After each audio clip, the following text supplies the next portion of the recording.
welcome to Policing TV. I'm Jason Harwin. The role of sergeant inspectors could never be more and more important than it is today.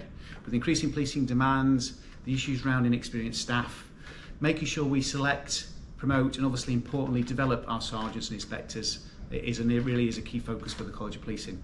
And I'm really delighted today to be at the College of Policing in London to meet with the Chief Executive, Chief Constable Andy Marsh QPM, where Andy, during this footage, will also talk us through what's proposed to be changed through some pilot areas in England and Wales around the sergeant and inspectors promotion processes. So during this interview, we're going to talk about the importance of sergeant inspectors and their leadership. We're going to talk through what's changing in terms of the new processes, and importantly, we're going to talk through why is there a need to change and how do we need to make sure that policing is dynamic, relevant and connected to deliver the very best possible service to the public. Andy, a massive welcome. As always, really grateful for your time. We're going to talk about a really important issue around the promotion, selection and development of sergeant inspectors. So to start off, in terms of as the head of the College of Policing, why is this important? Well, thank you for the chance of explaining this. Now, leadership is probably one of the most important things about getting it right in policing. And when I speak to groups of officers and staff and leaders, I ask them occasionally, when was your best day in policing and when were times less good? And people want to be part of a team. They want to be part of a team that makes a difference, where the work's shared out fairly, where people get praised appropriately, where they're supported, where they're developed, also where poor behaviour is challenged and there aren't favourites. At the heart of the best times, and sadly, sometimes at the heart of the bad times in a much different way, but at the heart of the best times is a leader that people respect because they're good at their job. And actually, leadership, for those reasons and many more, is why the College of Policing is very much part of our vision about developing outstanding leaders at every level. Now, I've obviously been a sergeant, perhaps one of the best jobs I ever did. I loved it, in uniform and CID. But actually, those are the people, when I went on to be a superintendent, a chief superintendent, a chief, what the world doesn't need is a little bit more of me. What the world needs is sergeants and inspectors that are brilliant at their job and that are supported to develop to be the best that they can be. So these changes are very much intended to help us identify the best leaders and then support the development of the best leaders, because we all need that. So that's what this is about, Jason. Andy, fully echo your comments around the importance of sergeant inspectors. We've both probably experienced good, bad or indifferent. Clearly there is a national police promotions framework in place at the moment. There's obviously the pilot sergeant inspectors promotion process looking to be implemented, obviously as a pilot. What's going to be the real change? Well, there is, I believe, consensus that we need to change.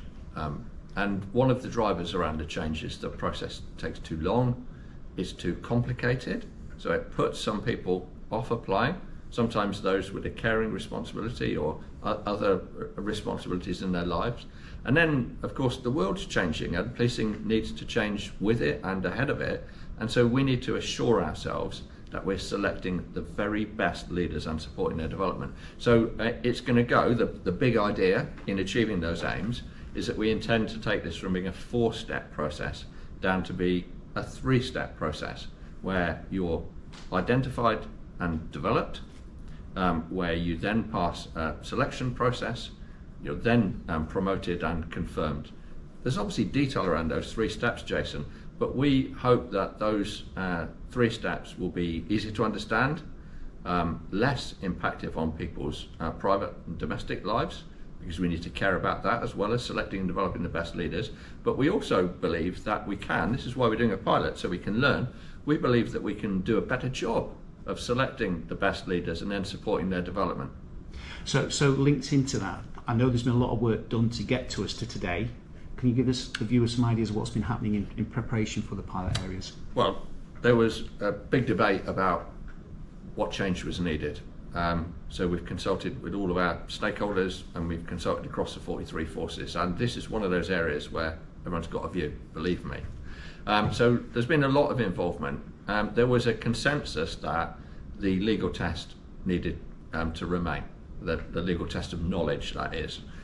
The thing in the past has mainly been built around the passing an exam, and we know, I did it, you know, you did it, yeah. What a big deal that is in people's lives. So the legal test will remain. So there's been a lot of engagement. The next step is on the 23rd of May. We're going to be briefing the 5 pilot forces. That briefing material will be available across the whole of England and Wales, so even officers, and I know that officers are going to be interested, who are aspiring to be sergeants and inspectors will want to know across the whole of England and Wales. So the knowledge of what we're doing is going to be available to everyone, but importantly, the forces that are testing these ideas will be briefed that day. And obviously from the briefing I've had in terms of what you're going to be doing and evaluation, this is going to run till April 2026, is that right? It's important that we get this right. So it's important we do it, but it's not, it wouldn't be right for us to rush it. And it wouldn't be right for us to implement this with a big flash bang. There's a new process, here we go for everyone. The college is about gathering and understanding the evidence of what works. So we're going to take 2 years, Jason, with these 5 pilot forces to understand what really works and to be frank with you, also what doesn't work before we make the change across the whole system. And that's really refreshing, Andy, isn't it? Because traditionally policing could be seen to rush things in and saying that's it, but taking time to look at what actually is working, the stuff that's not working, stop doing that very quickly. But importantly, as you said, it's about getting the right people with the right skills and let's be honest, the different values, because it's about that variety and diversity to actually deliver the very best service to the public, isn't it? Yeah, I mean, one of the I used to love promoting people at any rank, staff and officers, but sergeant is perhaps the most exciting level because it's the first step, possibly the most important leadership role in policing as well. But a good question for anyone who wants to be a sergeant is, imagine you've had your best day leading, and people at every level lead. Level 1 leadership is for everyone in policing, staff and officers.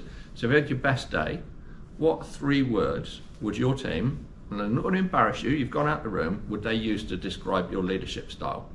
That's you. Yeah. Now, actually, we need people to think about that. And the right answer to the question is to be yourself, is not to be like me. That's not what I want as a chief. I want people who are authentic, bring their own style. They know when they're at their best. I think one of the other important things about any leader is an appetite to learn. And I recognise, sitting here in my 37th year in policing, I've still got a lot to learn about leadership. And to be honest with you, the moment I think I know it all is probably a good moment that I decide what else I want to do in my life. Be assured, I don't know it all. I'm a long way from that, Jason. But importantly, you learn. Every day is a learning day, isn't it? You obviously touched on the exam piece. Clearly important for viewers to understand the exam's not going away, but it'll be different, it'll be relevant, it'll, as you say, it'll be dynamic in terms and connected to what's important to policing as well. I'm aware of there's some potential opportunities for forces to feed some local questions in as well, because it could be relevant for that local area. Is there any more you can expand on that? So where we arrived at with the legal test is that actually the big hurdle of all, and believe me, I know, spent hours studying for my sergeants and inspectors exam because I didn't want to fail, and the consequences of failure were pretty harsh actually, where I was in my career right then. So what we want to do is not lower the standard. Yeah. It's not going to be lowered, but it's going to be made more relevant.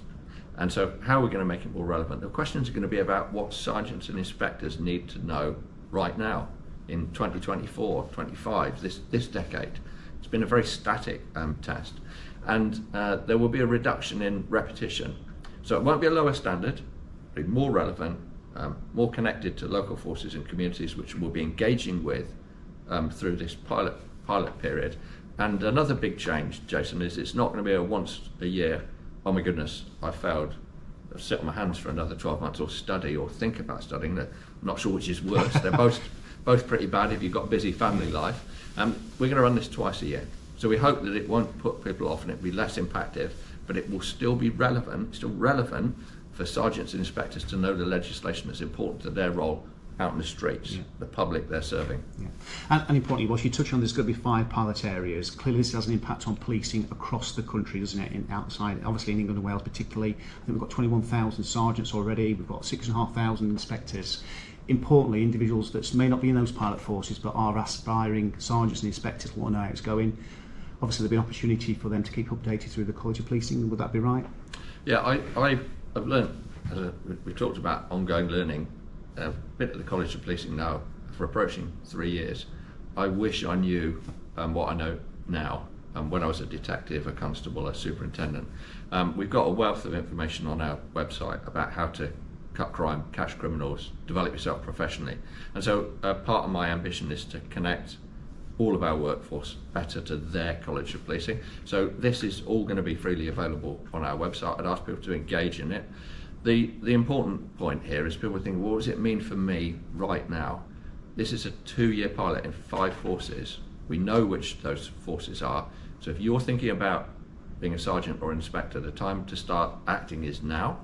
I would urge people not to wait and see. It's a 2-year pilot. We'll obviously come to a decision at the end of the 2-year pilot about the further rollout. But we want to do this in a way that doesn't disadvantage anyone. That's our plan. And so part of the way that we'll achieve that is to be completely transparent about what we're doing, where we're doing it, and how long we're going to be doing it for. And I suppose the important bit goes back to the start of why it needs to change. The fact is, as you touched on, it's about being relevant for policing, for communities today, and just as important, it's about that learning on that journey, that 2-year journey. And I know certainly from us in Policing TV, we'll be keen to work with yourself and the college, how that develops, and again work with those that's going to be in the pilot areas as well. That and so there's another important point, and perhaps we can ask you to shine a light on this as we develop it. Actually, it's really important to identify the leaders with the best potential, the best ability, but you don't just throw into an operational environment and say crack on with it. So the hallmarks of our new National Centre for Police Leadership is that we've developed new standards from level 1, everyone in policing, level 5 executive level, and this is part of a systematic, pre-planned piece of work to reform leadership selection at every level. So we've done the executive level, chief officers, because we weren't getting enough, and now getting many more through. We're creating competition, but actually to reform the selection, we're now doing that at sergeants. Now I'm going to be completely transparent about this. What are we going to hardwire into that selection? We're also going to hardwire training, development and support. So we can't simply select people and say crack on with the job. I feel I was very lucky in my career to have a lot of advice and support to help me get it right. And we don't always get it right first time, that's for sure. Over the last 10 years, there's been a very significant reduction in the amount of time that has been given to people for professional development at any level, any specialism or not, and that includes leadership. So we're going to hardwire into this new selection process, training and development, before promotion, at promotion, and an ongoing basis. And I think that's really important that people hear that, and I want individual officers, talking about officers now, but staff generically, whole of policing to engage with that. Yeah, Andy, really helpful as always. Hopefully viewers will get a really good understanding of what's changing, what needs to change. And again, importantly, reinforce the importance of the role of sergeant inspectors. Clearly we're going to be linked in with the college as it progresses over the next couple of years. Again, we're really grateful for your time today. Thank you. Thank you.